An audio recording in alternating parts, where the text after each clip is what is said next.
आज की इस विशेष गोष्ठी में शामिल सभी भाई बहनों को मैं सादर नमन करता हूँ, प्रणाम करता हूँ।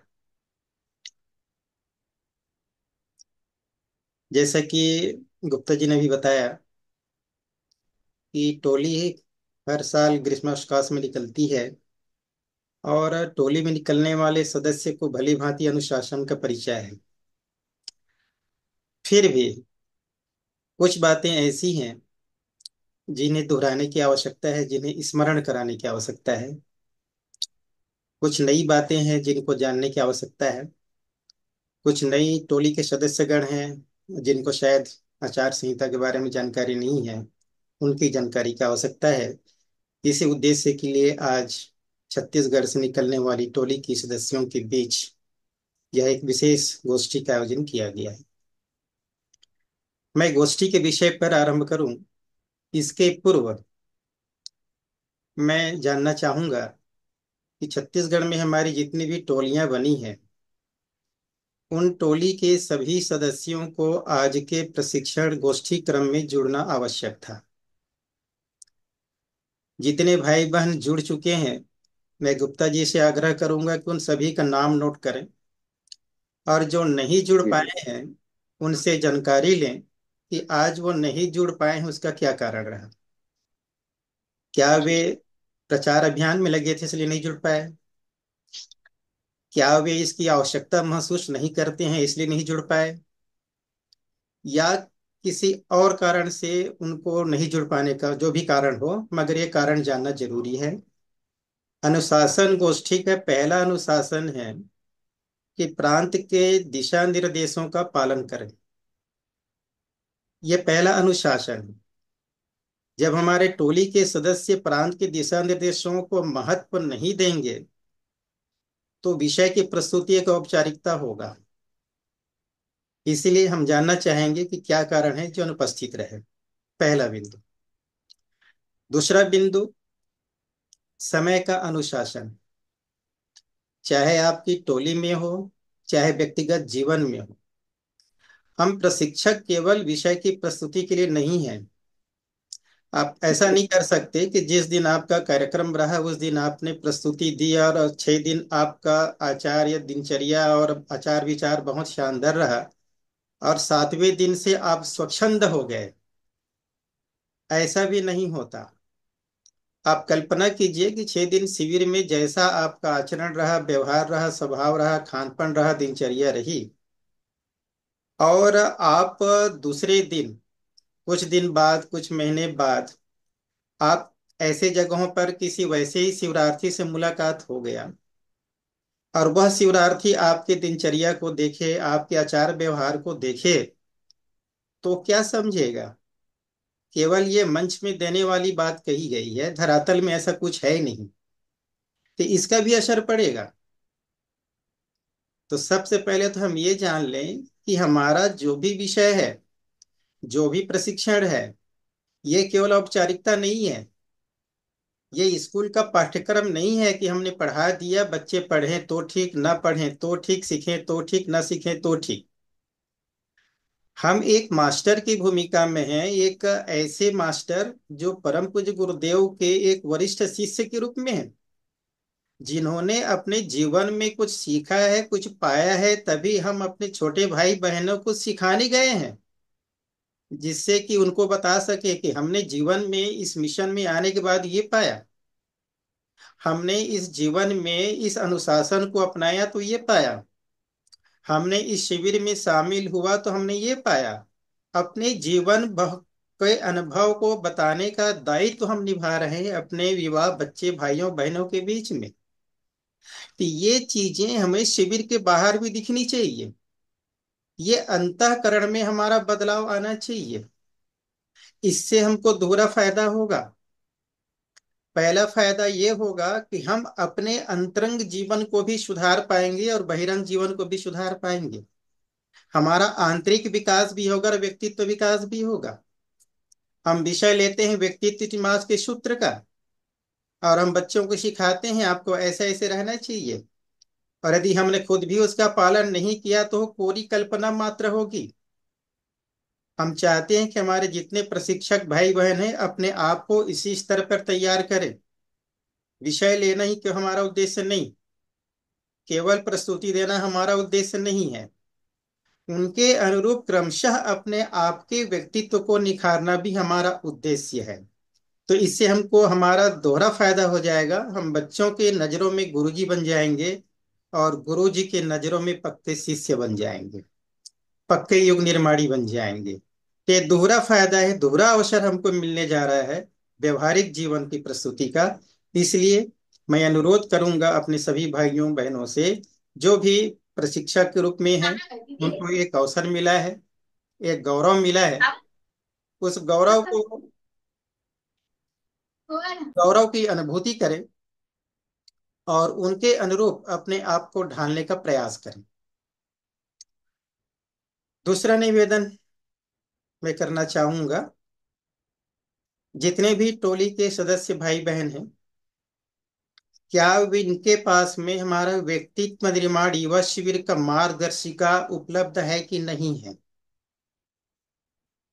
टोली के जितने भी सदस्यगण जुड़े हैं, टोली के नायक जुड़े हों या हर टोली के सदस्य जुड़े हों, यह नहीं जुड़े हों, तो मैं गुप्ता जी से फिर से आग्रह करूंगा कि वो प्रत्येक टोली के सदस्यों को ये पूछें, ग्रुप में डालें कि प्रत्येक सदस्य के पास व्यक्तित्व निर्माण युवा शिविर मार्गदर्शिका होना चाहिए अनिवार्य रूप से। ये उनकी अनिवार्य मापदंड है। दूसरा अनुरोध मैं करना चाहूंगा, मार्गदर्शिका है तो क्या वो पेज क्रमांक 1 से लेकर 18 तक के अध्ययन किए हैं? क्योंकि पेज क्रमांक 1 से 1 2 को छोड़ ही दीजिए, भूमिका वगैरह है। बाकी विषय वस्तु से लेकर के इस टोली की जितनी भी प्रारंभिक बातें हैं, वह आयोजन से लेकर, आयोजन के उद्देश्य को लेकर, शिविर की तैयारी को लेकर, टोली की आचार संहिता भी उसमें बहुत विस्तार से दिया गया है। टोली की प्रस्तुतिकरण कैसे हो, ये बहुत विस्तार से दिया गया है। यदि इन पुस्तकों का अध्ययन आप कर लिए होंगे तो आपको और कुछ जानने की आवश्यकता नहीं होनी चाहिए। लेकिन देखने में यह आता है कि अधिकांश भाइयों के पास वो मार्गदर्शिका ही उपलब्ध नहीं है। दूसरा बिंदु, यदि मार्गदर्शिका उपलब्ध है तो उसका अध्ययन नहीं किए हैं। तीसरी बात, अध्ययन किए हैं तो उसका पालन नहीं करते हैं। यदि ऐसी ऐसी कमियां हैं तो मानकर चलिए ये हमें बहुत बड़ी कमियां हैं। सबसे पहले अनुशासन हमको स्वयं को पालन करना होगा। हम जितने भी अनुशासन की कक्षा बच्चों के लिए लेते हैं, उससे ज्यादा अनुशासन का पालन हम प्रशिक्षकों के लिए अनिवार्य है। तो इसीलिए मैं निवेदन करूंगा, आप ग्रुप में डालिए, टोली के प्रत्येक सदस्य के पास वह मार्गदर्शिका उपलब्ध रहे। नहीं है तो प्रांत से मंगवाएं, डाक से हम भेज देंगे। उसका अध्ययन करें, एक एक बिंदु को विचार करें, चिंतन करें। जो बिंदु समझ में नहीं आए उनको अपने टोली नायक से पूछ लें, उनसे भी समझ में ना आए तो प्रांत से पूछ लें, मगर वो जरूर ध्यान में रखें। अब उसके बाद हम आते हैं, इस मार्गदर्शिका में आचार संहिता को भी विस्तार से दिया गया है, अन्य बातों को भी काफी विस्तार से दिया गया है। क्योंकि यह पुस्तक को लिखे हुए काफी लंबे समय हो गया, 10 वर्ष से ज्यादा हो गया है। उस समय जो भी बातें सामने आई थी उसके आधार पर पाठ्यक्रम का निर्धारण किया गया था। समय के अनुसार में परिवर्तनशील हुआ है, कुछ विषय जुड़े भी हैं, तो कुछ बातों को ध्यान में रखने की आवश्यकता है, जिसकी चर्चा आज हम आपसे करना चाह रहे हैं, जिसका पुस्तक में उल्लेख नहीं है। वो बिंदु क्या है? वो बिंदु ये है कि मैं अनुरोध करूंगा विशेषकर हमारे टोली नायक भाइयों से बहनों से कि आप टोली के सदस्यों के बीच विषय का बंटवारा टोली में जाने के पूर्व ही कर दें, जिससे कि उनको तैयारी करने का पर्याप्त समय मिले। मैं आज जितनी बातें आपको बताऊंगा, ये सारी बातें विभिन्न शिविरों के माध्यम से मिली हुई शिकायतों के आधार पर कहने जा रहा हूं। कुछ कुछ टोलियों की, कुछ कुछ सदस्यों की और कुछ कुछ आयोजकों की मुझे जो शिकायतें मिलती रही हैं, मैं व्यक्तिगत रूप से किसी का नाम का उल्लेख नहीं करूंगा, लेकिन सबको समाहित करते हुए प्रयास करूंगा कि वो हमारी कमजोरियां दूर हो जाए, जिससे कि हम हर एक टोली उच्च स्तर की टोली के रूप में दिखाई दे। तो निवेदन पहला, कि आप टोली में जाने के पहले ही अपने सदस्यों को विषय का आवंटन कर दें, जिससे कि उनको तैयारी का अवसर मिले। दूसरा, जिस विषय की तैयारी के लिए आप किसी अपने सदस्य को विषय दिए हैं, उसकी जानकारी आप पूर्व में ले लें। आजकल ऑनलाइन सुविधा है, मोबाइल से जुड़ जाएं और उसकी प्रस्तुति की जानकारी ले लें। उनमें कुछ कमजोरी है तो उनको दूर करवा दें, उनको सुधार करवाएं, जिससे कि वह स्तर उनका और ऊपर हो जाए। कार्यक्रम स्थल में जाने के बाद चूंकि इसका अवसर मिलता नहीं है, और वहां पर आप किसी सदस्य को ये कहें कि आपकी प्रस्तुति ठीक नहीं था, तो उनको बड़ा खराब लगेगा। इससे अच्छा है कि जाने के पहले अपनी पूरी टीम को बेहतर से बेहतर बनाने का दायित्व तो हमारे टोली नायक भाई का है या तो बहन का है, वो इसकी तैयारी अभी से कर लेवे। दूसरी बात, टोली के सभी सदस्यगण टोली नायक सहित किसी विषय की तैयारी ऐसे करें जैसे वो किसी परीक्षा दिलाने की तैयारी में कोई विद्यार्थी करता है। विद्यार्थी पास होने के लिए करो या मरो की स्थिति में रहता है कि मुझे किसी भी हालत में परीक्षा को पास करना है, इसलिए मैं जितना ज्यादा इसकी तैयारी कर सकता हूं करूं। इसी प्रकार की लगन और निष्ठा के साथ किसी विषय की आपको तैयारी करना है। गहन मंथन, गहन चिंतन, गहन स्वाध्याय करना है। आप तैयारी के लिए हमारे वरिष्ठ प्रशिक्षकों द्वारा प्रस्तुत की गई विषय को वीडियो के माध्यम से, यूट्यूब के माध्यम से भी देख सकते हैं। उसके आधार पर पावर पॉइंट को भी देख सकते हैं। मार्गदर्शिका में उस विषय का विश्लेषण है, उसको भी अध्ययन कीजिए। और इसके अतिरिक्त मार्गदर्शिका में उस विषय से संबंधित पुस्तकों का भी उल्लेख किया गया है। ये सामग्री किन किन पुस्तकों में मिलेगा, उन उन पुस्तकों का भी स्वाध्याय कीजिए। हमारा उद्देश्य केवल कुछ प्रश्नों को रट करके पास होना नहीं है। हमारा उद्देश्य उस विषय की इतनी गहराई तक जाना है कि कोई विद्यार्थी हमसे कोई प्रश्न पूछे तो उनका समुचित समाधान कर सके। दूसरी बात, उस विषय की गहराई को हम भी समझ सकें, हमें भी वह ज्ञान का अर्जन हो सके। इसी बहाने ही सही हमें ज्ञान की प्राप्ति हो सके। बाकी समय तो शायद समय ना मिले या रुचि पैदा ना हो, मगर पढ़ाने के उद्देश्य से पढ़ करके मंथन चिंतन कर लें। मुझे याद आता है, बहन तो इस दुनिया में नहीं रही, मैंने देखा उषा किरण को जब वो किसी कार्यक्रम में जाती थी, किसी विषय को कितनी बार प्रस्तुति कर दी हो, लेकिन हर बार प्रस्तुति के पहले तैयारी ऐसी करती थी जैसे पीएससी की परीक्षा दिला रही हो। जो भी उसके साथ गए होंगे वो देखे होंगे, रात एक एक बजे तक वो तैयारी करती थी, जबकि उस विषय को अनेकों बार वो दे चुकी होती थी। मैं बोलता था तुम इस विषय को तो कई बार बोल चुकी हो, फिर इतनी तैयारी की क्या आवश्यकता है। बोलती थी कि मैं अपने बच्चों को 100% देना चाहती हूँ, और सुबह 4 बजे उठ करके फिर से अपनी तैयारी में लगती थी। इतनी निष्ठा, इतनी लगन, इतनी तत्परता, 1% भी कहीं कमी होने की गुंजाइश वो नहीं होने देती थी अपने स्तर पर। और हर शिविर में मैं अनुरोध करूंगा कि हमारे टोली के प्रत्येक सदस्यों में ऐसी भूख पैदा हो कि वो बिल्कुल किसी भी विषय को इतना ज्यादा अपने अंदर बसा ले कि कहीं जरूरत पड़े तो मौखिक बता सके। और आप ज्यादा बता सकते हैं। जो प्रशिक्षक बार बार किसी विषय को ले रहे हैं उनके हृदय में बस जाता है। हम लोग जो आपको बता रहे हैं, बार बार हमको अवसर नहीं मिलता तो हम आपसे पीछे हो सकते हैं, क्योंकि बार बार अध्ययन करने का हमको अवसर नहीं मिलता। लेकिन जिन्हें मिलता है वो उनके दिल और दिमाग पे बस जाना चाहिए। जिनके दिल और दिमाग में बसता है वही दूसरे को प्रशिक्षित भी कर सकता है। इसलिए मैं सभी सदस्यों से अनुरोध करता हूँ। दूसरी बात,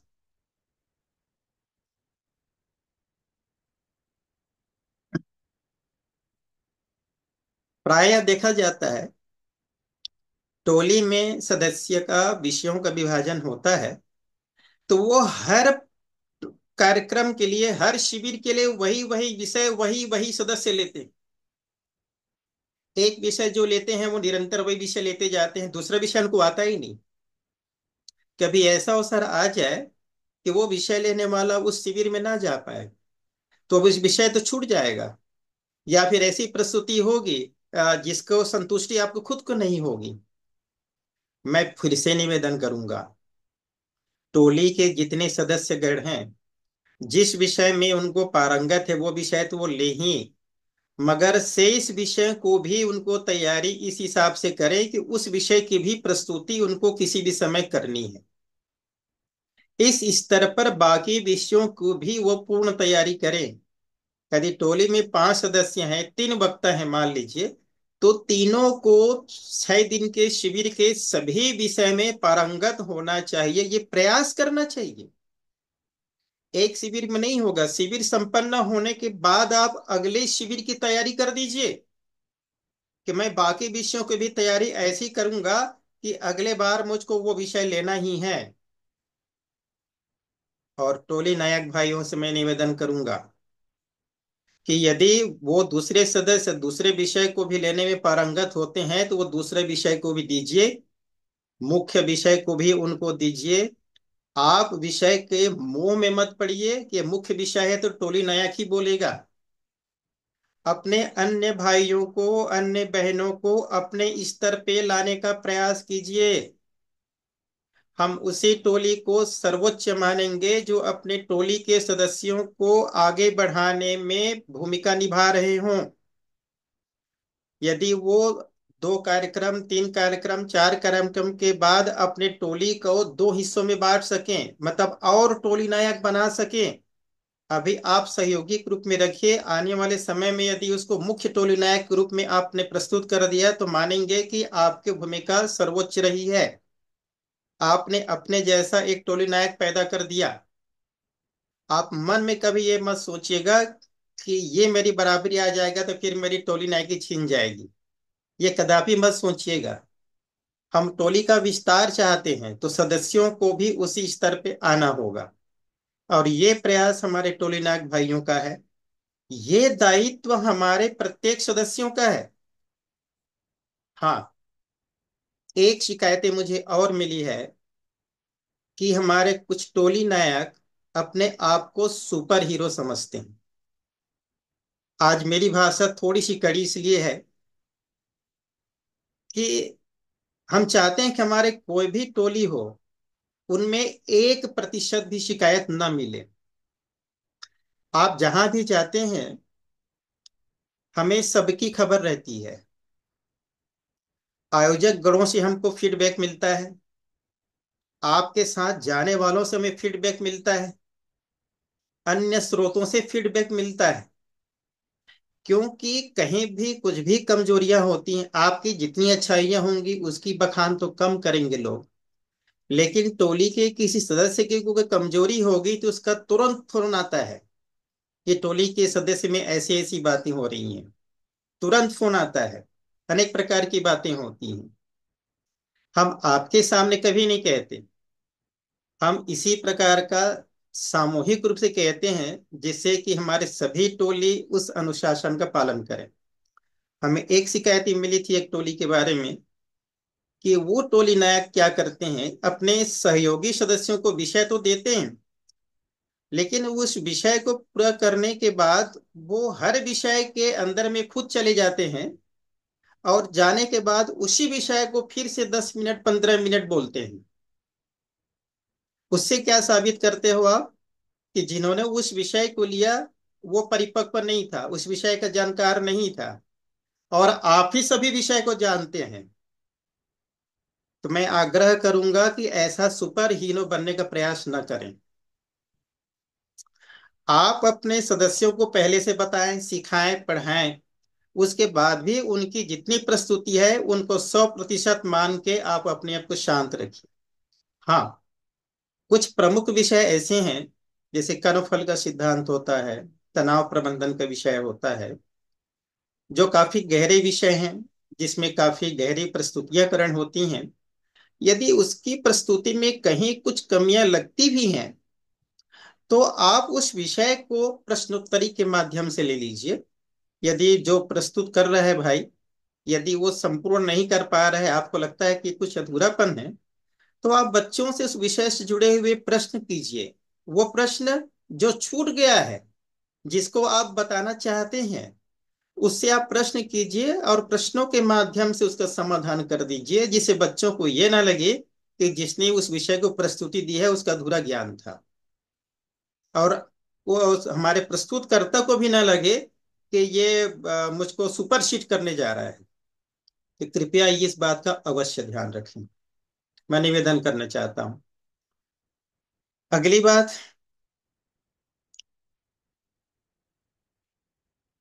आप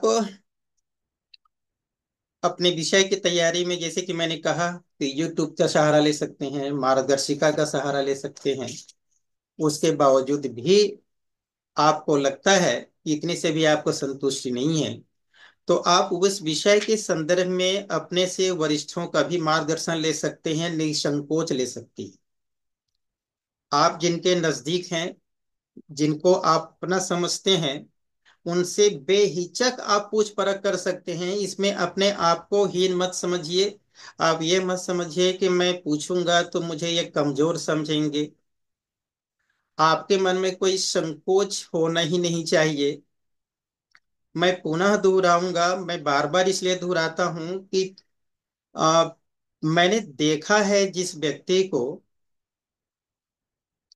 कि सब कुछ जानकारियां, बहुत कुछ जानकारियां होते हुए भी सदैव उसके मन में जिज्ञासा बनी रहती थी, सदैव उनके मन में प्रश्न बना रहता था, और किसी विषय का वो इतना जानकारी चाहती थी, इतना जानकारी चाहती थी कि लगता था कि वो उस विषय में वो पीएचडी करना चाहती है।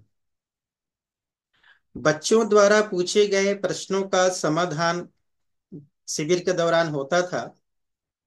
उस प्रश्नों को लेकर के वो पूछती थी कि मैंने इस प्रश्न का ऐसा जवाब दिया है, क्या ये सही था, या इस प्रश्न का क्या जवाब हो सकता है। तो जिसके हृदय में इतनी ज्यादा तड़फ हो, वह बच्चों के साथ न्याय कर पाता है, और वह हृदय से अपने आप को एक प्रशिक्षक के रूप में प्रस्तुत कर पाता है।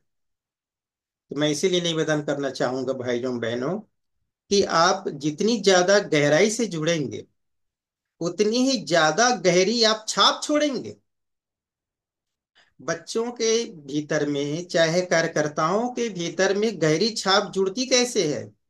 न हमारे विद्वता से, न हमारे ज्ञान से, और बहुत कुछ कहूं तो स्वभाव व्यवहार भी कुछ समय के लिए होता है।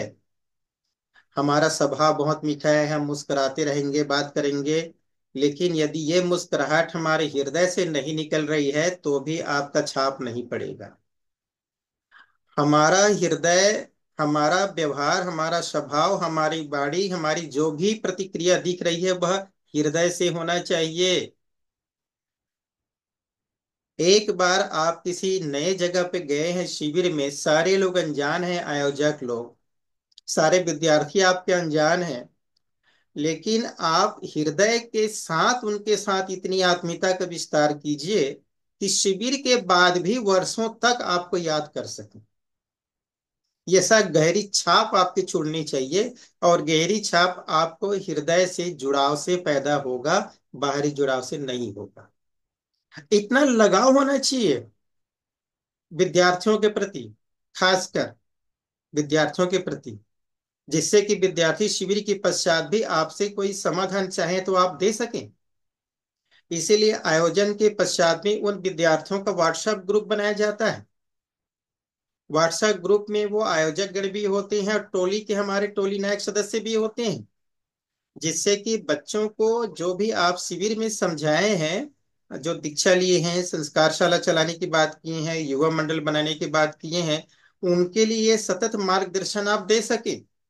आयोजक गणों की भी जिम्मेदारी होती है, लेकिन आयोजक गण नहीं निभा पा रहे हैं तो जो टोली के सदस्य गण हैं, यदि समय है उनके पास, ये जिम्मेदारी भी वो निभा सकते हैं। एक बात हमेशा ध्यान में रखे भाइयों, कि ये शिविर, मैं बजे प्रसंग याद आ गया, गुप्ता जी ने तो बताया शिविर के उद्देश्य महत्व को।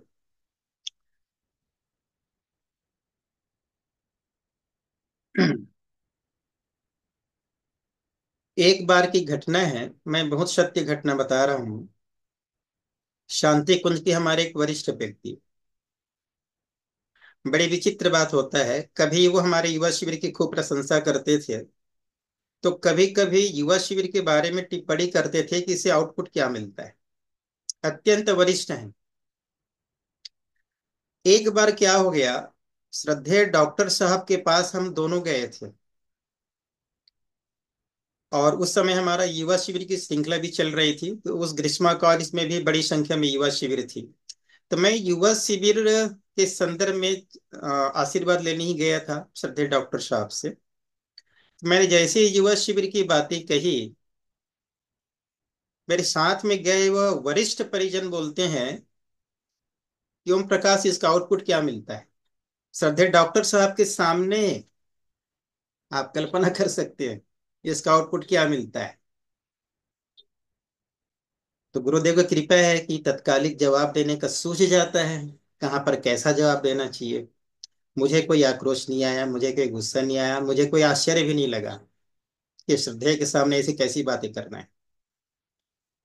मैंने सिर्फ इतने जवाब दिया कि भाई साहब, जिस प्रकार से आपकी रुचि वृक्षारोपण में है, पौधारोपण में है, और वृक्षारोपण के माध्यम से आप पर्यावरण की शुद्धि का प्रयास करते हैं, ठीक उसी प्रकार से हम युवाओं का जीवंत पौधारोपण करते हैं, और इनके माध्यम से हम वातावरण की शुद्धि का प्रयास करते हैं। ये 6-7 साल पहले की घटना है। मेरा संकेत समझ गए होंगे कि वृक्षारोपण अभियान कौन चलाता है और कौन इसका मुखिया है। मैं नाम तो नहीं लूंगा। तो ऐसी भी बातें होती हैं मेरे भाइयों, जो श्रद्धेय तक ऐसी शिकायतें पहुंच रही थी कि इससे क्या फायदा होता है। और मजे की बात, कुछ दिन बाद वही सज्जन कहते हैं कि आपका कार्यक्रम इतना शानदार है कि पूरे देश में होना चाहिए। यदि मैं उस समय उनसे उलझ गया होता, तो श्रद्धेय के सामने हमारे जो भी क्या कहना चाहिए भाव था, वो भी खराब होता, और उनके साथ और हमारा दूरियां बढ़ जाती। आज जो सहयोग मिलता है वो नहीं मिलता। हमने बड़ी प्रेम के साथ उस बातों को टाला और उनके मुंह को बंद कर दिया। डॉक्टर साहब ने पूर्ण समर्थन दिया, आशीर्वाद भी दिया, और आज तक उनके आशीर्वाद से हमारे क्रम अभी चल रहा है। तो भाइयों बहनों, ये बात आप सभी को ध्यान में रखना चाहिए कि युवा शिविर आप कर रहे हैं, ये कितना बड़ा योगदान है। जिस प्रकार से वृक्षारोपण का मैंने उदाहरण दिया, ये जीवंत वृक्षारोपण है। इससे वातावरण की शुद्धि हो रही है।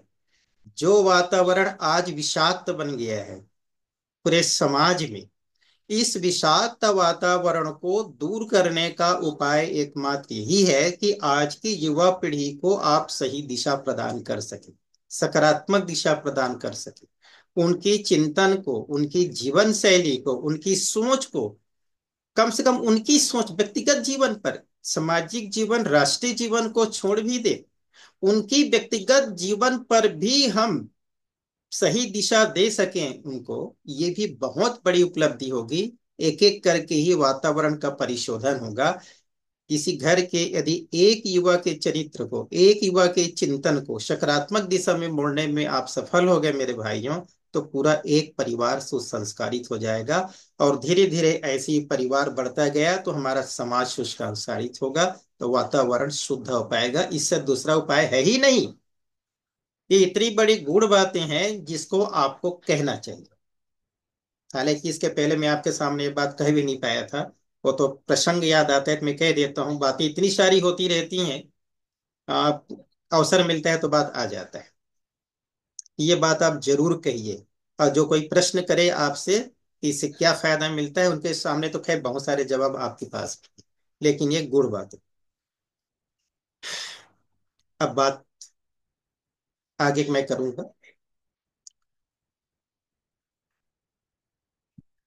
बच्चों के द्वारा पूछे गए प्रश्न को आप अपने, जितनी आपकी समझ है उसके आधार पर आप जरूर जवाब देने का प्रयास कीजिए। लेकिन ये आप ये भी मत कीजिए कि जिस प्रश्न का उत्तर आपको नहीं आता है उसको घुमा फिरा कर गोल गोल गोल कुछ बातें करें। आवश्यक नहीं है कि बच्चों द्वारा पूछे गए सभी प्रश्नों का आपका जवाब आ जाए। ये आवश्यक नहीं है, न इतना सहज नहीं है। इसीलिए जिनके प्रश्नों का जवाब आपको आता है उनको तो दीजिए, और जिस प्रश्न का जवाब नहीं आता है विनम्रता पूर्वक स्वीकार कीजिए कि इस प्रश्न का जवाब हम आपको बाद में देंगे। आप अगले दिन दे दीजिए, दूसरे दिन दे दीजिए, तीसरे दिन दीजिए, जब भी दीजिए। आपको नहीं आता है टोली के अन्य सदस्यों से पूछ लीजिए, साहित्य को पढ़ लीजिए। उससे भी नहीं आता है तो अपने वरिष्ठों से संपर्क कर लीजिए, समाधान प्राप्त कीजिए, उसके बाद बच्चों का जवाब दीजिए। मगर बच्चों को गुमराह मत करिए। अपने आप को कभी ये प्रस्तुत मत कीजिए कि मैं सब चीज का ज्ञाता हूं, इसलिए उल्टा सीधा कुछ भी बोल दूं। ऐसा प्रयास बिल्कुल मत कीजिएगा, क्योंकि आप एक किसी प्रांत के टोली ग्रुप में गए हैं, और हमारे विद्यार्थीगण और हमारे आयोजकगण ये आपके प्रति भावना रखते हैं कि टोली के सदस्य, इतनी तो जिम्मेदारी है, इतनी परिपक्वता है कि इनके द्वारा बताई गई चीजें सत्य है, सही है। इसीलिए इस बात का अवश्य ध्यान रखें। उसके पश्चात आप विषय की प्रस्तुति हो या अनौपचारिक चर्चा हो, नकारात्मक बातों को बहुत ज्यादा महत्व मत दीजिएगा। सकारात्मक बातों को ज्यादा उभारिएगा। इसी से जुड़ा हुआ मैं उल्लेख करूंगा, खासकर कन्याओं के वेशभूषा को लेकर, उसकी फैशन प्रस्ती को लेकर के आप इतना ज्यादा प्रचार मत कीजिएगा, और उसके लिए किसी बच्ची को दोषी मत ठहराइएगा कि बच्ची ये सोचने लगे कि मैं कहाँ कहाँ इस शिविर में आके फंस गई। मैं ये बात इसलिए कह रहा हूँ कि मैंने एक टोली नायक से इस विषय पे सुना। व्यक्तित्व निर्माण के सूत्र के अंतर्गत एक बाह्य व्यक्तित्व होता है, एक आंतरिक व्यक्तित्व होता है। बाह्य व्यक्तित्व के अंतर्गत वेशभूषा भी आता है। उस वेशभूषा का व्याख्या इतना विस्तार से किया गया, ऐसा लगा कि ये इसी का विषय है। और उस विस्तार करते करते करते उनकी पहनने को, ओढ़ने को, उनकी वेश विन्यास को इस कदर परिभाषित किया गया कि सुनने में शर्म आ रहा था। हमारे वरिष्ठ प्रशिक्षक हैं, नाम मैं नहीं लूंगा, लेकिन मेरे पास सब जानकारियां हैं।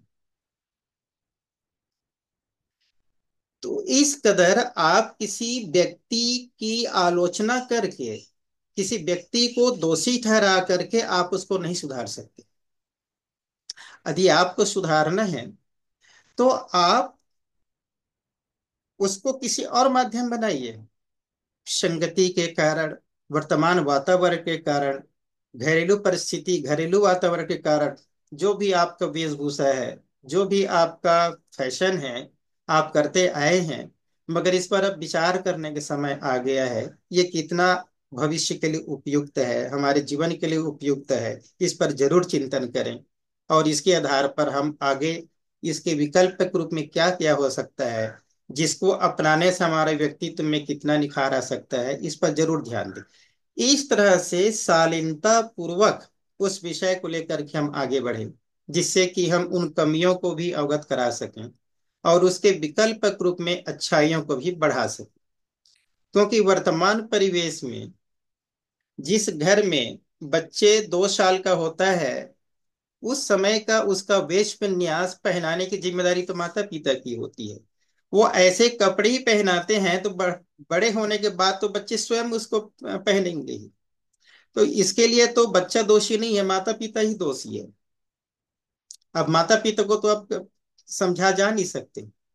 बच्चे आपके पास आए हैं तो बच्चों को दोषी मत ठहराइए, बल्कि उसकी जो भी खराबियां हों संकेत करते हुए अच्छाइयों को ज्यादा विस्तार से बताइए। मैंने देखा उस प्रशिक्षक का बाह्य जो व्यक्तित्व निर्माण के बाह्य सूत्र के बिंदु थे, उनके लिए उन्होंने 40 मिनट का समय लिया, और आंतरिक सूत्र के लिए 7 मिनट का समय लिया, और 1.5 घंटे में उस विषय की प्रस्तुति पूरी हुई। ये क्या दर्शाता है? हमारे मस्तिष्क में नकारात्मक भरी रहती है।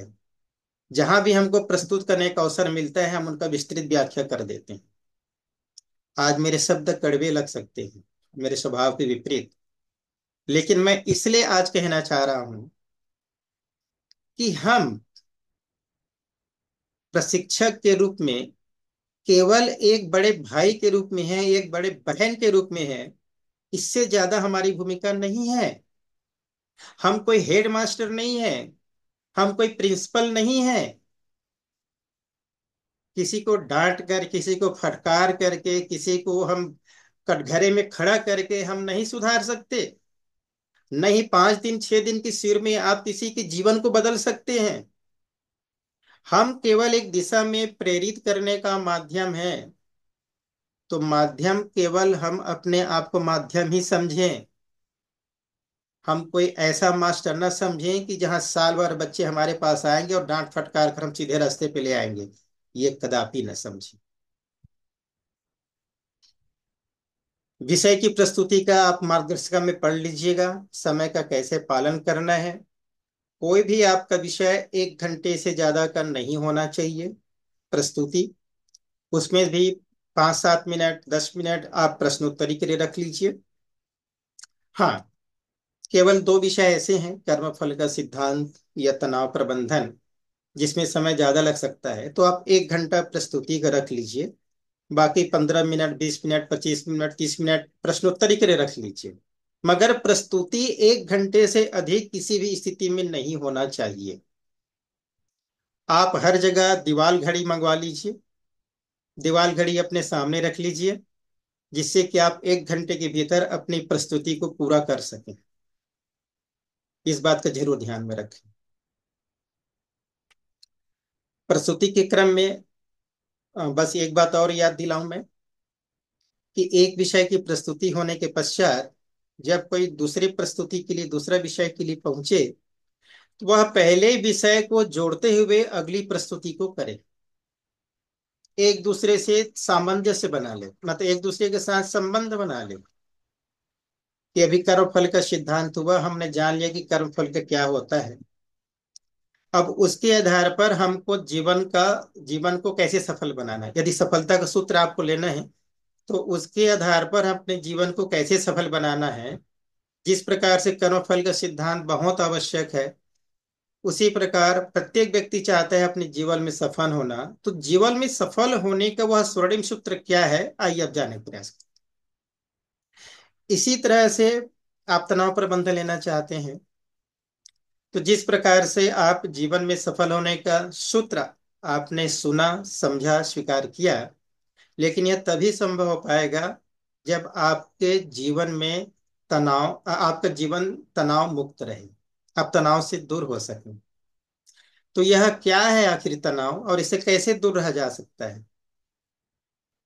तो इसी तरीके से एक विषय को जोड़ते हुए दूसरे विषय को लीजिएगा, तो पूरे दिन भर विद्यार्थी जुड़े रहेंगे एक दूसरे से, और उनको लगेगा कि एक विषय के बिना दूसरा विषय अधूरा है। इस बात की जानकारी आप पहले दिन ही बता दीजिए कि प्रत्येक विषय एक दूसरे से जुड़ा हुआ है। तो कोई विद्यार्थी यह ना सोचे कि मैं एक विषय में आ जाऊंगा तो चल जाएगा, दूसरा विषय में नहीं आऊंगा तो चल जाएगा। ऐसा नहीं है, सब एक दूसरे से जुड़ा हुआ है, ये बात आप उनको बता दीजिए। इस प्रकार से प्रस्तुति करिएगा। उसके पश्चात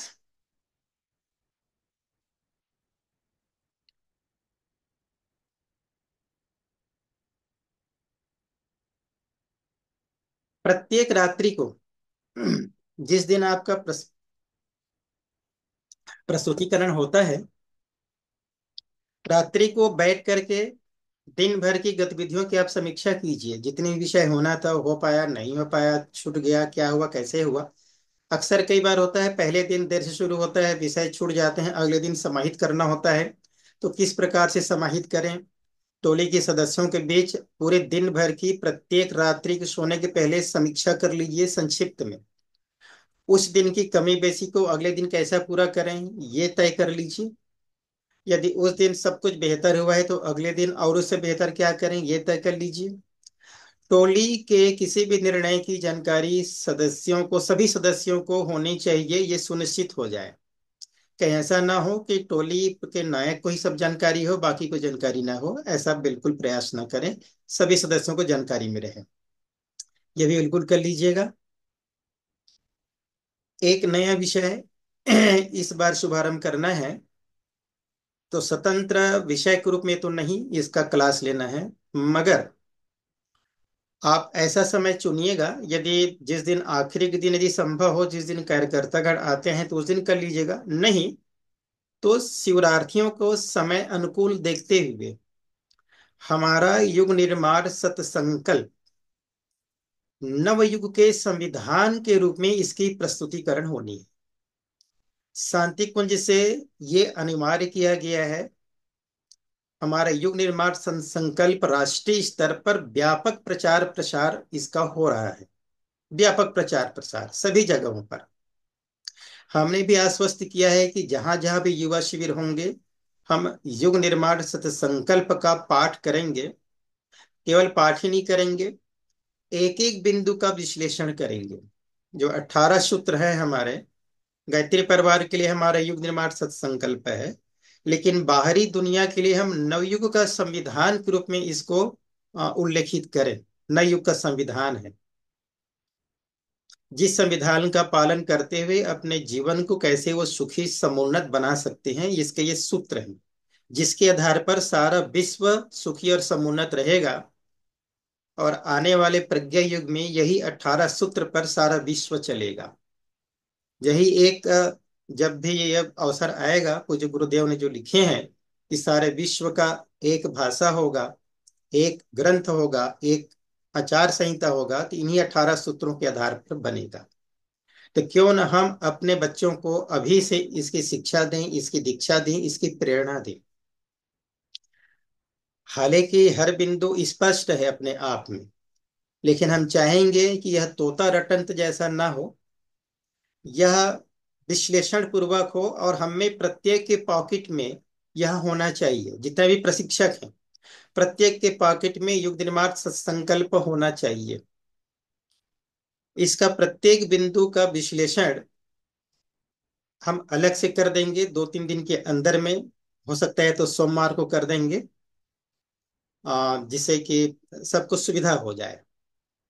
और उसका जहां भी आप करें, चाहे युवा शिविर हो, चाहे कन्या शिविर हो, चाहे नारी जागरण हो, चाहे कार्यकर्ता गोष्ठी हो, कहीं भी आपको अवसर मिलता है तो आप वक्ता स्तर पे हो या ना हो, आप वक्ताओं को जाकर के निवेदन कीजिए कि शांति कुंज का निर्देश है युग निर्माण सत्संकल्प पाठ। हालांकि ये सभी शक्तिपीठों में शांति कुंज का पत्र आ गया है, सभी प्रज्ञापीठ शक्तिपीठ में बहुत बड़े फ्लेक्स में इसको लगाने का भी निर्देश आ चुका है, सभी गोष्ठियों में पढ़ने का भी निर्देश आ चुका है। मगर पत्र आता है तब याद रहते हैं, बाद में भूल जाते हैं, तो आप याद दिलाइए और आप अपने पास में रखिए। और जब भी आप अवसर ले लीजिए, 5 मिनट का समय मांग लीजिए और आप खुद पढ़ के सुनाइए। तो ये काम भी हमको करना है। आयोजकों से आग्रह कर लीजिए कि प्रत्येक विद्यार्थियों को वह युग निर्माण संकल्प निःशुल्क उपलब्ध कराएं। यह आज से सुनिश्चित कर ले। मैं गुप्ता जी से आग्रह करूंगा कि सभी आयोजकों को यह व्यक्तिगत संदेश भेजे कि युग निर्माण सत्संकल्प, हालांकि कल भी इसकी चर्चा हुई है आयोजकों के साथ में, मगर हो सकता है कि सभी आयोजक न जुड़ पाए हों या उस बिंदु को नजरअंदाज कर दिए हों। तो पुनः ध्यान दें कि सभी शिवरार्थियों को यह अवश्य उपलब्ध कराएं। रायपुर के डिपो में यह उपलब्ध हो सकता है, यदि आसपास आपके डिपो में नहीं, पुस्तकालय में नहीं मिलता है तो। और यदि डिपो में उपलब्ध नहीं हो पा रहा है तो आप उन बिंदुओं को स्थानीय रूप से प्रिंट करा दीजिए चिकने वाले पेपर पर। आर्ट पेपर कहते हैं उसको। और आर्ट पेपर पर प्रिंट करा करके उपलब्ध करा दीजिए, मगर इसको अवश्य कराइए, क्योंकि हमने शांति कुंज को यह आश्वासन दिया है कि जहां भी हमारे युवा शिविर होंगे, नारी जागरण का कार्यक्रम होंगे, कन्या कौशल शिविर होंगे, उन सब जगह हम निःशुल्क उपलब्ध कराएंगे। हमारे जो भी भाई बहन हैं जो सक्षम हैं, वो अपने तरफ से शांति कुंज से इसे मंगाकर वितरित कर सकते हैं। जरूरी नहीं कि आयोजकों द्वारा ही हो। शिवरार्थी है तो शिविर है तो आयोजक कर देंगे। अन्य जगहों पर हमारे युवा भाई बहन अपनी सक्षमता के अनुसार शांति कुंज से मंगाकर इसको वितरण कर सकते हैं। या जो विश्लेषण हम बताएंगे उसको आधार बनाकर नया प्रिंट करा सकते हैं। राजनांदगांव के हमारे हरीश गांधी एक भाई हैं, अपने विवाह दिवस के उपलक्ष्य पर 25,000 युग निर्माण संकल्प प्रिंट करवा रहे हैं राजनांदगांव से, जिसका वो वितरण करेंगे। हम राजनांदगांव से पता भी कर लेंगे कितने कीमत में छपाई पड़ रही है। तो हमारे आप जितने भी युवा प्रकोष्ठ से भाई बहन जुड़े हैं, वो भी अपने व्यक्तिगत स्तर पर अथवा जिले स्तर पर इस प्रकार का अभियान चला लें, तो ये भी एक अच्छा संदेश जाएगा शांति कुंज के लिए।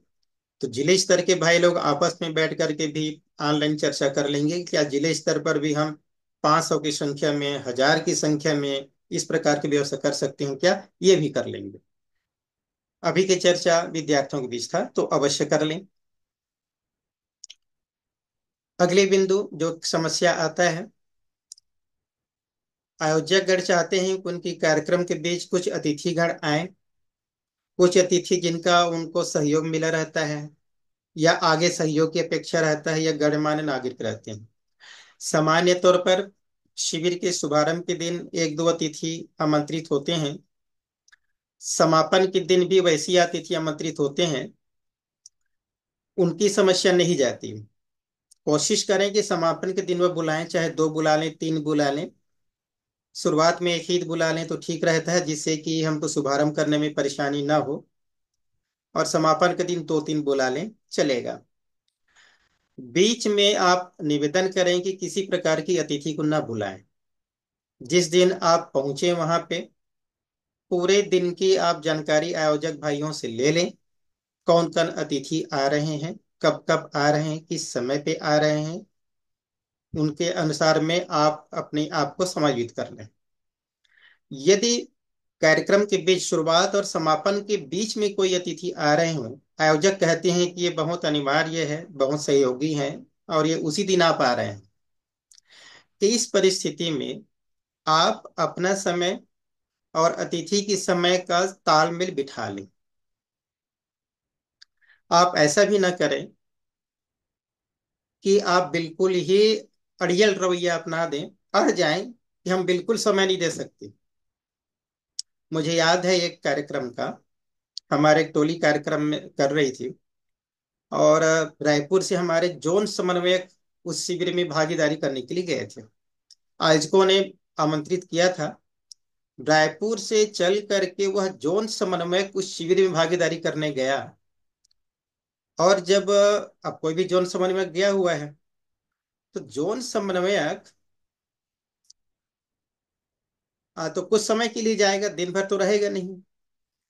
अब उनको बताया गया टोली नायक को कि जोन समन्वयक आए हैं, तो वो जो भी 10 मिनट बोलेंगे इनको अवसर दे दीजिए। हमारे टोली नायक का चेहरा ऐसा था कि ये कहाँ से मुसीबत आ गया। पहले तो उन्होंने मना कर दिया। उनसे बार बार आग्रह किया गया कि उतनी दूर से आए हैं, हमने बुलाया है तो आए हैं, बिना बोले जाएंगे तो अच्छा नहीं लगेगा। तो चेहरे को अजीब सा भाव बनाते हुए उन्होंने बोले ठीक है बुलवा लीजिए। ऐसा भी ना करें, ऐसा भी ना करें, क्योंकि हर एक की अपनी परिस्थितियां होती हैं और हर एक की परिस्थितियों के साथ सामंजस्य बैठा करके चलना ही हमारा दायित्व होता है। हम अपने स्तर पर पूरा प्रयास करेंगे, मगर इस प्रकार के कोई आ जाते हैं तो उनके साथ तालमेल जरूर बनाए। समय का कुछ विषयों पे आपका कम होता है, तो ऐसा समय देख लीजिए कि जिसकी उसकी पूर्ति आप अगले चरण में कहीं पर कर लें। और ज्यादा होता है तो आप 1.25 घंटे की जगह 1 घंटा ले लें, 1 घंटे की जगह 10 मिनट का कटौती कर लें। हमें लगता है मेरे भाइयों कि 1 घंटे के विषय को 50 मिनट में लेंगे तो उसमें कोई चीज छूट जाएगा, ऐसा हमारा वहम है। आप 1 घंटे के विषय को 50 मिनट में भी प्रस्तुति दे सकते हैं, 45 मिनट में भी दे सकते हैं। आज जितना विस्तार करते हैं भीतर में, उसका विस्तार को कम करके आगे बढ़ सकते हैं।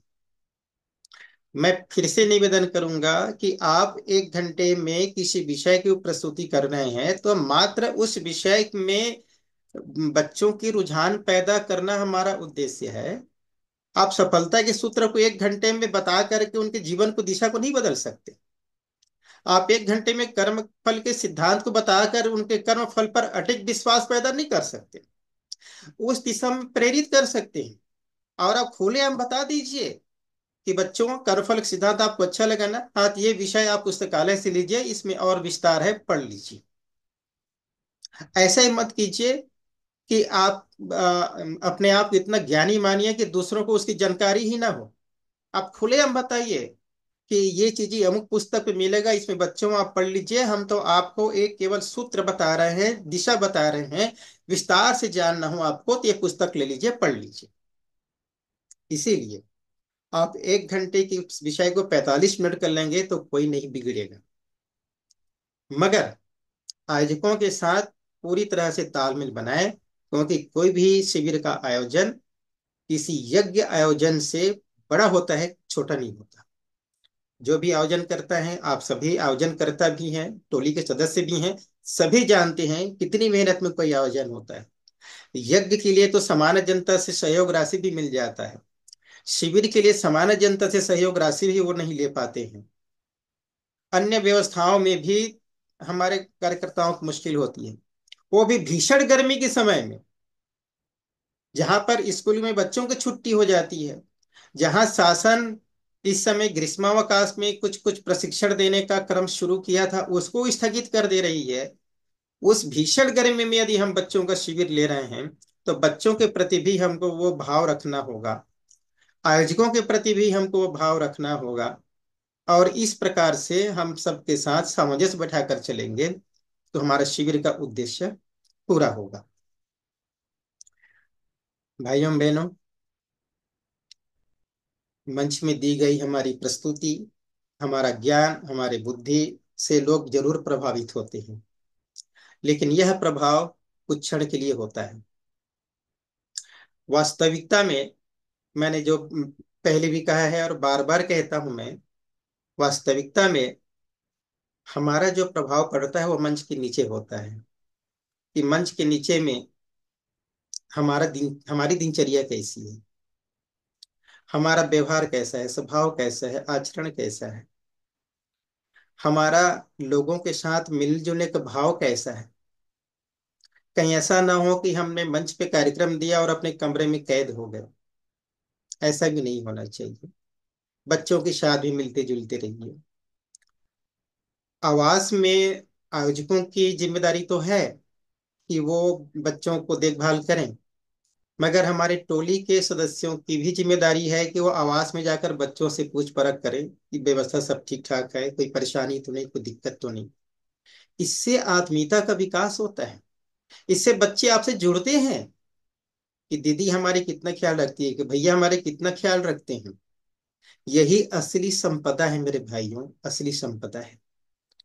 आयोजकों के साथ भी बहुत सारी बातें हैं जो मार्गदर्शक आप पढ़ लेंगे। आयोजकों के साथ भी आपका स्वभाव, आपका व्यवहार ऐसा होना चाहिए कि आप उनके सहयोगी के रूप में हैं। यदि कोई अव्यवस्था है तो उसको व्यवस्थित कैसा किया जा सके, ये मार्ग सुझाइए। शिकायत करने से बेहतर है शिकायत का समाधान बताइए, तो आपको ज्यादा प्रभाव पड़ेगा। और मैं तो यही निवेदन करूंगा कि प्रत्येक हमारी टोली अपने स्वभाव से, व्यवहार से, अपने मिलनसारता से बच्चों के बीच, आयोजकों के बीच ऐसी छाप छोड़ दे कि दोबारा जब भी उनको आयोजन करना हो तो आप ही की टोली की मांग करें कि भाई साहब मुझे अमुक टोली को भेज दीजिए, वो बहुत अच्छी टोली, बहुत बढ़िया टोली। मुझे बहुत खुशी होती है कि जब मेरे पास फोन आता है, ये कहते हैं कि भाई साहब अमुक भाई साहब को टोली को भेज दें तो बहुत अच्छा रहेगा। हर वर्ष आते हैं, इस वर्ष भी आया। आखिर उनकी कुछ खासियत वो देखते होंगे तभी बुलाते हैं। तो हम चाहेंगे कि हमारे हर एक टोली के सदस्यों में ये खासियत पैदा हो जाए। हमारे टोली के सदस्यगण बच्चों के साथ इतना घुल मिल जाए कि शिविर के पश्चात भी बच्चे उनको याद रख सकें और आप बच्चों को याद कर सकें। ऐसे भी आप मानसिकता बनाएं। अब मैं कुछ बातें आर्थिक आचार संहिता के संदर्भ में करना चाहूंगा। भाइयों बहनों, आप सभी अपने घर से निकलकर आवास जहाँ कार्यक्रम संपन्न होता है वहां तक जाते हैं, आते हैं, आपका खर्च होता है। बिल्कुल आप खर्च कीजिए। बस इतना ही ध्यान रखिएगा कि उसका वाउचर जरूर रखिएगा। यदि ऑटो से जाते हैं तो आप सादे कागज में लिख लीजिए, यहाँ से यहाँ का इतना ऑटो खर्चा हुआ, क्योंकि उससे बिल लेने की जरूरत नहीं। बस से जाते हैं तो बहुत जगह बस का टिकट नहीं मिलता, बहुत जगह मिलता है। जहां मिलता है तो उस बस के टिकट में लिख दीजिएगा यहाँ से यहाँ तक का और अमुक तारीख का इतना रुपया, क्योंकि बस वाले कुछ लिखते नहीं। मगर आप लिख दीजिएगा कि कौन से तारीख का है, कितने रुपए का है और कहाँ से कहाँ का है। यदि टिकट बस का नहीं मिलता है तो कोई बात नहीं, आप सादे कागज में लिख दीजिए तारीख और कहाँ से कहाँ गए हैं और बस का कितना किराया है। ये जरूर कर लीजिएगा। ट्रेन का टिकट है तो टिकट को संभाल कर रख लीजिए। यदि पेट्रोल भरवा के जा रहे हैं तो पेट्रोल डलवा लीजिए, मगर उसका मैनुअल बिल लीजिएगा जो हाथ से बनाते हैं। कंप्यूटर से निकला हुआ बिल बाद में उड़ जाता है, दिखाई नहीं देता। तो आप हाथ से बना करके लीजिएगा। और पेट्रोल बिल के पीछे में कहाँ से कहाँ तक का ये बिल है उसका उल्लेख अवश्य कर दीजिएगा। इस बात का सावधानी जरूर रखिए। दूसरा निवेदन, खासकर जो पेट्रोल का बिल होता है उनके लिए हम कहना चाहेंगे कि आप अपनी कार में पेट्रोल डलाकर गए हैं, आप फुल टंकी करा लीजिए या जितना आपको लगता है उतना करा लीजिए। यदि आपका उसमें पेट्रोल गाड़ी में जगह है तो जाने का और आने का जितना पेट्रोल लग सकता है उतना डलवा लीजिए। उस वाउचर को आयोजकों को दे दीजिए, बिल को, वाउचर पेट्रोल के बिल को। यदि कोई भी आपको अनुदान मिलता है, मान लीजिए 5,000 का, आपका 2,000 का पेट्रोल का बिल है तो आप 2,000 पेट्रोल का बिल दे दीजिए और आयोजक भाइयों को कहिए कि हम 3,000 का आपको रसीद काट करके उपलब्ध कराएंगे। ज्यादा से ज्यादा आपके पास का वाउचर आयोजकों को दे दें तो कम से कम हम वाउचर आगे जमा करने में सहूलियत हो जाएगी। अगला निवेदन, आपके पास जो भी वाउचर है जो आप आयोजकों को नहीं दिए हैं, क्योंकि ऐसा होगा कि आप जाने के समय का भले दे दें, वापसी के नहीं मिले, या बस का ऑटो का ये सब तो वो आपको देना नहीं है, ट्रेन का आदि का जो भी है आप भेज दीजिएगा। आप एक टोली का 2 शिविर 3 शिविर जब भी संपन्न हो जाए तो सबसे आखिरी में सभी वाउचर को एकत्रित करके हमें घर के पते पर पोस्ट कर दीजिएगा। घर का पता हम ग्रुप में डाल देंगे। इसको बाई पोस्ट कर दीजिएगा, व्हाट्सअप मत कीजिएगा, बाई पोस्ट कीजिएगा, जिससे कि वो ओरिजिनल वाउचर हमारे पास रहे। क्योंकि ये शांति कुंज का रसीद रहता है और शांति कुंज की रसीद का जिस समय हिसाब देना होता है तो वो एक एक बिंदु को बहुत ध्यान से देखते हैं, बहुत बारीक से देखते हैं। और उस समय हमें बहुत दिक्कत होती है, बहुत परेशानियां होती हैं। तो इसलिए इस बात का जरूर ध्यान में रखिएगा। अगली बात, प्रमाण पत्र का, विभिन्न मार्गदर्शिका का, साहित्य का, जो भी पैसे रहते हैं उनका हिसाब अलग रखिएगा, क्योंकि उनका रसीद अलग नहीं काटा जाता, इसलिए वो हिसाब आप अलग बना के रखिएगा। उसके पश्चात कुछ अन्य भी आपके खर्च होते हैं। अन्य खर्च में जैसे कभी कभी कोई संगीत की टोली रहती है जिनको मानदेय कभी कभी देना होता है, या कुछ ऐसे खर्च जिनका वाउचर नहीं होता है। तो ऐसे खर्च का भी आप कोई वाउचर बनाइए, या नहीं बनता है तो हमें लिख करके दीजिए, जिससे कि स्पष्ट हो सके कि कहाँ पर आपका खर्च हुआ जिसका वाउचर आपके पास उपलब्ध नहीं है। मगर ये बात आप अवश्य ध्यान में रखिए। अगली बात, आप जिस समय कार्यक्रम में जाते हैं तो वहां के आयोजकों से ये पूछ लीजिएगा कि रसीद किस नाम से कटेगा। वो नाम को लिखिए, उनका पूरा पता लिखिए, पोस्टल एड्रेस लिखिए, पोस्ट ऑफिस, पिन नंबर, आदि आदि। मुख्य आयोजक का मोबाइल नंबर जिसमें व्हाट्सएप नंबर हो वो लिखिएगा। उनका पैन कार्ड का नंबर पूछिए, वो लिखिए। यदि पैन कार्ड नंबर नहीं है तो आधार नंबर पूछिए, क्योंकि 3,000 से ज्यादा का रसीद काटने पर पैन कार्ड का नंबर लगता है, अथवा आधार कार्ड नंबर चल जाता है, बता रहे हैं तो वो चल जाएगा, मगर ये लिखिएगा। कई बार ऐसा होता है कि आयोजन के पश्चात हमारे कार्यकर्ता इतने व्यस्त हो जाते हैं, इतने मस्त हो जाते हैं कि पूछते पूछते आप थक जाइएगा, मगर वो अपना नाम पता नहीं बता पाते, तो उनके पास रसीद भी नहीं पहुंच पाती। फिर बाद में शिकायतें होती हैं। इसलिए हम आप सभी टोली वालों से निवेदन करते हैं, बार बार आप जिस दिन जाएंगे उसी दिन ही काम को कर लीजिए, अंतिम समय भूल जाएंगे। उनका व्हाट्सएप नंबर जिससे रसीद काट कर हम व्हाट्सएप कर सके, और पोस्टल पता जिससे कि हम उनको रसीद कटा हुआ को पोस्ट भेज सके, ये जरूर कीजिएगा, जिससे कि हम आर्थिक अनुशासन, हमारे पारदर्शिता बनी रहे। भाइयों बहनों, आज आपके सामने बहुत कुछ चर्चाएं हुई हैं, और इस चर्चाओं में मुझे लगता है कि हमारे जितने भी भाई बहन जुड़े हुए हैं, उनको कुछ नई बातें महसूस हुआ होगा।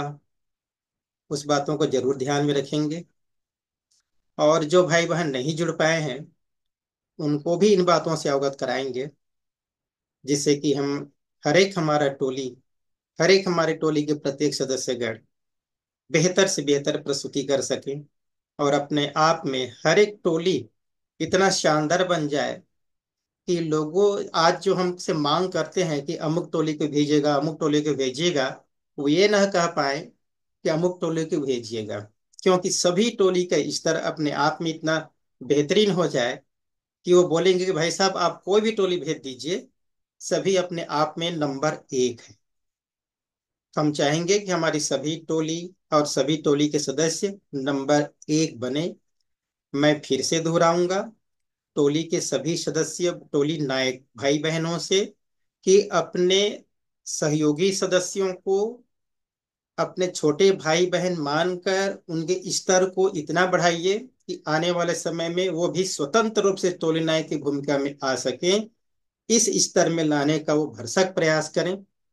टोली संपन्न होने के पश्चात वो अगली ग्रीष्मावकाश की प्रतीक्षा न करें, इस बीच में अपने स्तर को बढ़ाते रहें, अपने आप को परिमार्जित करते रहें, जिससे कि जब भी ग्रीष्मावकाश आए, और इस साल जैसे कि हमने प्रशिक्षण का कुछ आरंभ किया था, अगले साल से हम ग्रीष्मावकाश के पहले प्रशिक्षण प्रदान करेंगे, जिससे कि हमारे सभी सदस्यगण और बेहतरीन प्रस्तुति कर सके।